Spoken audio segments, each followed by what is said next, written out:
Pourquoi n'entrez-vous pas? La messe va commencer dans 1 minute. Je me suis réveillée tôt ce matin.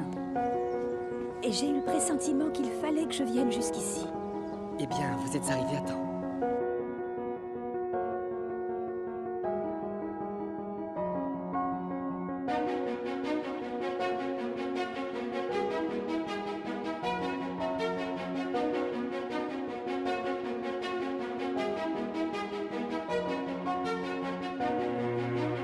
L'église prise pour cible, au moins 5 édifices catholiques ont fait l'objet de profanation en l'espace d'une semaine, 9 en 10 jours. Un phénomène inquiétant dont on entend peu parler dans les médias. Dijon, Nîmes, Lavore, Maison Lafitte et Houille. La semaine dernière, un peu partout en France, 5 édifices religieux ont subi des actes de vandalisme. Dans la plupart des cas, les édifices religieux ont été dégradés alors qu'il n'y avait personne. Dans les Yvelines, c'est une triste loi des séries. À Houille, l'église Saint-Nicolas a subi 3 fois des dégradations en 10 jours. Une statue de la Vierge tout juste rénovée a été brisée en 1000 morceaux. À quelques kilomètres, c'est à Maison Lafitte que l'église a également subi des dégradations. Le fait que autant d'églises soient pratiquement au même moment attaquées, vandalisées en France, c'est quand même un petit peu inquiétant.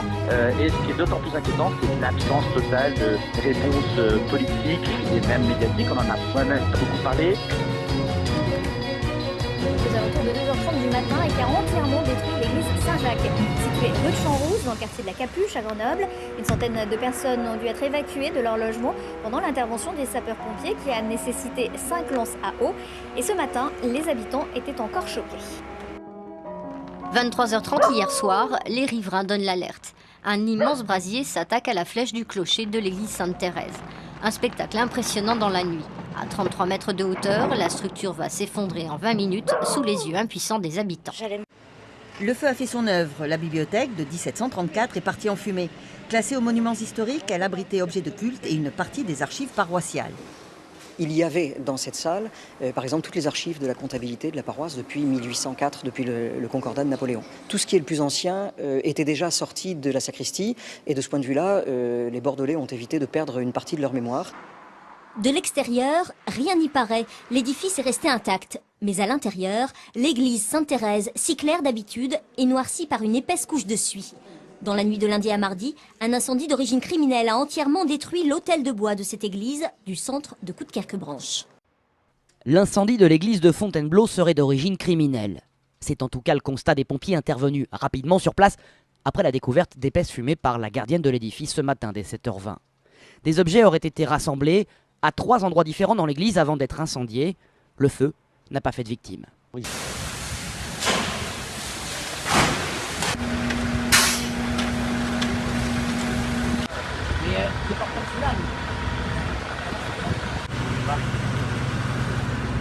L'église Notre-Dame à Dijon a été profanée, des objets liturgiques ont été dégradés, des hosties répandues partout. Le prêtre de la paroisse s'indigne, d'autant que ça n'est pas le premier acte de malveillance. Écoutez-le. Cette église a été victime d'une profanation, c'est-à-dire qu'on s'est attaqué à des symboles et à des lieux symboliques de la foi. L'autel qui est ici, qui a été dépouillé de tous ses ornements, et le tabernacle où est conservé le pain consacré. Ce tabernacle a été ouvert et le pain consacré, le corps du Christ, a été répandu partout dans l'église. Je pense que c'est la première fois que ça arrive dans une grande église de ville, dans une métropole comme Dijon. Par contre, à Notre-Dame, nous avons déjà été la cible d'actes de malveillance. Il y a eu, il y a 6 mois à peu près, un départ d'incendie dans une chapelle, et puis il y a à peu près 3 semaines, une agression qui s'est passée dans la sacristie. Ils viennent constater les dégâts, comme pour se convaincre que la scène est bien réelle. On relève tout de suite à l'entrée donc les carreaux cassés sur la porte, le vitrail également qui a été endommagé donc sur cette partie-là. Dans la petite église de Suite-Côte, c'est d'abord l'odeur de feu qui interpelle. Et puis un peu partout des débris, des statues jetées au sol. La statue de Joseph donc, qui est aujourd'hui vraiment à l'état...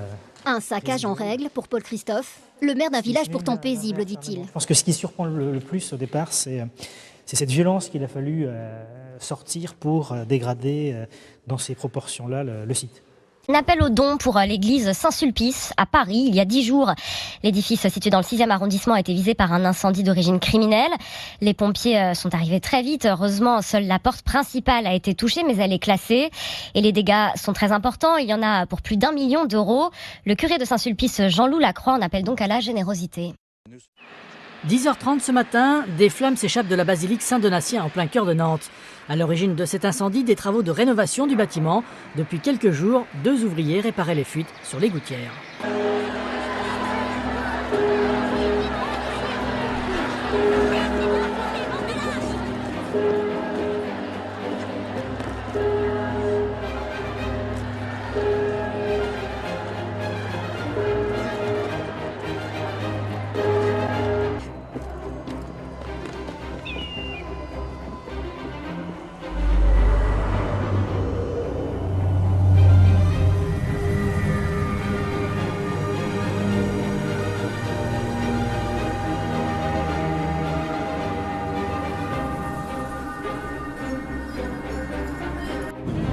Visible à des kilomètres à la ronde, l'épaisse fumée fait craindre le pire aux Parisiens peu avant 19h. Les images font frissonner les foules qui, bien vite, doivent se rendre à l'évidence lorsque les pompiers s'activent devant Notre-Dame de Paris. Leur joyau est en train d'être dévoré par les flammes. Et le brasier a des allures d'enfer sur terre. Le feu aurait pris naissance dans les combles, là où se trouve la charpente et la toiture de l'édifice qui a plus de 8 siècles d'existence. Des centaines de pompiers ont beau être mobilisés, leur tuyau d'arrosage semble dérisoire face à la catastrophe qui ne laisse pas grand chance à ce morceau de l'histoire de France. Impuissants, les Parisiens assistent bouche bée à un spectacle qui désole toute la planète. C'est 850 ans d'histoire. Voilà, ça fait mal au cœur. C'est comme ça, on est triste. Et puis, 1 heure plus tard, du haut de ses 93 mètres, la flèche de la cathédrale s'écroule, causant la stupeur parmi la foule. Sur la Seine, à bord des bateaux, c'est la consternation chez les touristes. Voir ce symbole s'écrouler, c'en est trop pour le recteur de Notre-Dame de Paris. J'ai entendu tomber la flèche. Alors ça, bon, c'est comme ça. Pendant ce temps, le feu redouble de puissance et les jets d'eau peinent à atteindre les flammes. Minuscules face aux monstres de feu, les pompiers tentent de sauver ce qu'il reste de la toiture. Des efforts en vain, puisqu'une bonne partie de la charpente est désormais réduite en cendres. Une tristesse immense, c'est une épreuve, vraiment épreuve terrible. Dans les rues, la ferveur chrétienne s'active en hommage à la grande dame qui se consume. Un spectacle surréaliste. On arrive à Pâques, c'est un symbole très fort, voilà, on est complètement démunis. Solidarité aussi de la part des autres églises de la Ville Lumière qui font retentir leurs cloches. Et alors que leur ville plonge dans la nuit, bouleversés mais reconnaissants, les Parisiens applaudissent ceux qui ont réussi à limiter les ravages. En France, la semaine dernière, 5 églises catholiques ont été vandalisées. Crucifix renversés, murs souillés d'excréments, tabernacles saccagés, livres de messe déchirés. Heurtés dans leurs convictions, les catholiques organisent depuis des messes de réparation. Ils étaient plusieurs centaines à Nîmes dans le Gard ce mercredi soir, une semaine tout juste après la profanation de la petite église de Notre-Dame des Enfants. Après un rite pénitentiel pendant lequel l'eau bénite est aspergée sur l'autel, la nef et l'assemblée, catholiques et habitants du quartier ont avoué que la blessure mettrait sans doute longtemps à se refermer. On voit malheureusement de plus en plus d'actes contre les juifs, contre les musulmans, contre les chrétiens et c'est bien triste. La droite en France a aussitôt réclamé des mesures pour assurer la protection des églises. Le patron des Républicains s'inquiétant d'une christianophobie, alors que 4 autres églises de la région parisienne du Tarn et de Bourgogne ont aussi été visées. Des enquêtes ont été ouvertes. Interpellé, le gouvernement a condamné ces dégradations intolérables et fait savoir que depuis 2015, une centaine de projets de sécurisation des lieux de culte avaient été financés à hauteur de 3 millions d'euros. Selon le ministère de l'Intérieur, 1063 actes antichrétiens ont été recensés l'an dernier, un chiffre en légère hausse par rapport à 2017. En début de semaine, le gouvernement avait aussi dénoncé une hausse des actes antisémites au nombre de 541 en 2018.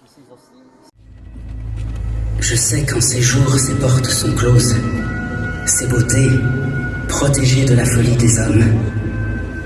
Mais j'aurais tellement aimé la voir. Notre-Dame. Notre-Dame de Paris.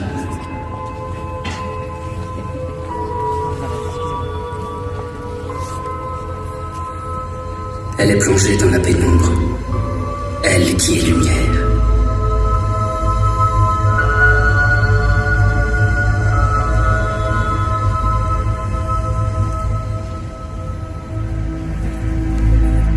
Sa peau est dorée, blonde comme les blés.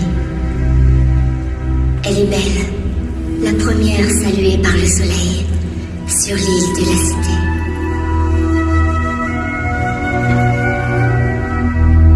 Elle a fleuri la tige de Jessé. En son sein,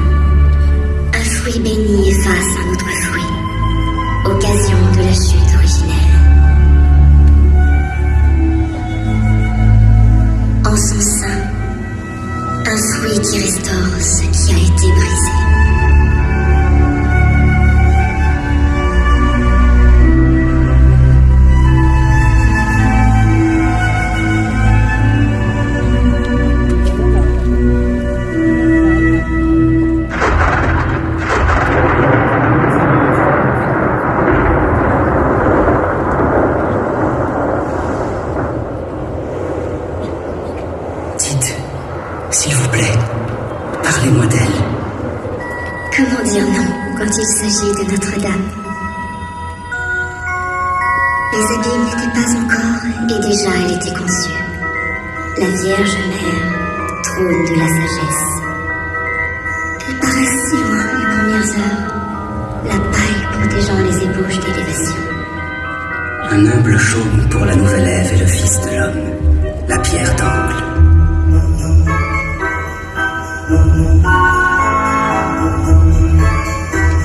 « 800 ans et toujours des travaux. Il n'est jamais achevé le chantier du salut, le grand chantier des âmes.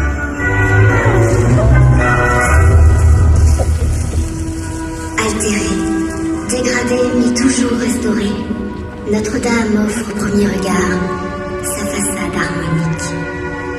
Si sa verticalité interpelle l'âme, sa dentelle de sculpture fascine. Elle raconte l'accomplissement d'une longue ligne royale. Le salut dans l'histoire des hommes, par la grâce d'une seule. Regina Coeli, Notre-Dame. Sa gloire est célébrée par un cœur immense, soufflant à pleine puissance par ses bouches de métal son hymne vers les cieux.